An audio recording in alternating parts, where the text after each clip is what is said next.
बिस्मिल्लाहिर्रहमानिर्रहीम। अस्सलाम वालेकुम। कैसे हैं आप? उम्मीद करती हूँ आप सब लोग ठीक होंगे, खुश होंगे। आज मैंने बनाया पंजाबी स्टाइल में बहुत ही मज़ेदार से साबुत मसूर तड़के वाले, और ये बहुत ही मज़े की रेसिपी है। तो चलिए शुरू करते हैं आज की ये मज़ेदार सी रेसिपी।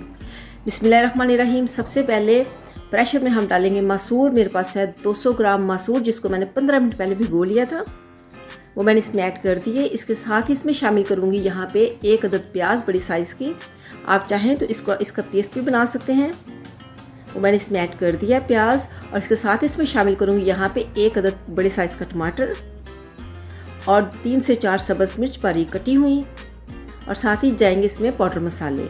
हाफ़ टी स्पून मैंने इसमें डाल दिया है लाल मिर्च का पाउडर, और हाफ़ टी स्पून इसमें जाएगा नमक का, और चौथाई चम्मच मैंने इसमें ऐड किया यहाँ पे हल्दी पाउडर, और हाफ़ टी स्पून इसमें जाएगा खुश्क धनिया पाउडर। इसमें ज़्यादा मसाले नहीं डालते। और साथ ही इसमें शामिल करूँगी यहाँ पे 3 जवे मेरे पास है लहसुन के बड़े वाले, और इसमें जाएगा पानी तकरीबन, इससे जितने मसूर है उससे डबल इसमें पानी जाएगा इस तरह से। तो इसको यहाँ पे मिक्स कर लेंगे। इसमें बहुत ज़्यादा मसाले आप नहीं कर सकते, जैसे काली मिर्च और ज़ीरा वगैरह कुछ भी नहीं। तो यहाँ पे हम प्रेशर को कर लेंगे अच्छे से लॉक, और साथ इस पे रख देंगे हम वेट, और हम इसको सीटी देंगे तकरीबन 8 मिनट। तो चलिए चेक करते हैं 8 मिनट के बाद। बिस्मिल्लाहिर्रहमानिर्रहीम। तो यहाँ पे एहतियात से हम इसका ढक्कन हटाएंगे, और यहाँ पे आप देख सकते हैं जो हमारे मसूर हैं वो बहुत ही क्रीमी लग रहे हैं। यहाँ पे ये अच्छे से यहाँ पे गल चुके, तो इसका करते हैं तड़का तैयार।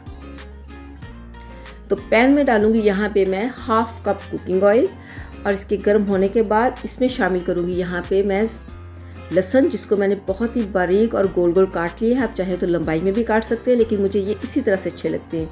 तो इसको हमने यहाँ पे इतना फ्राई करना है कि जिसका कलर है वो डार्क गोल्डन हो जाए, डार्क ब्राउन हो जाए। तो इससे इसका फ्लेवर बहुत ही मज़े का लगता है मसूर के अंदर।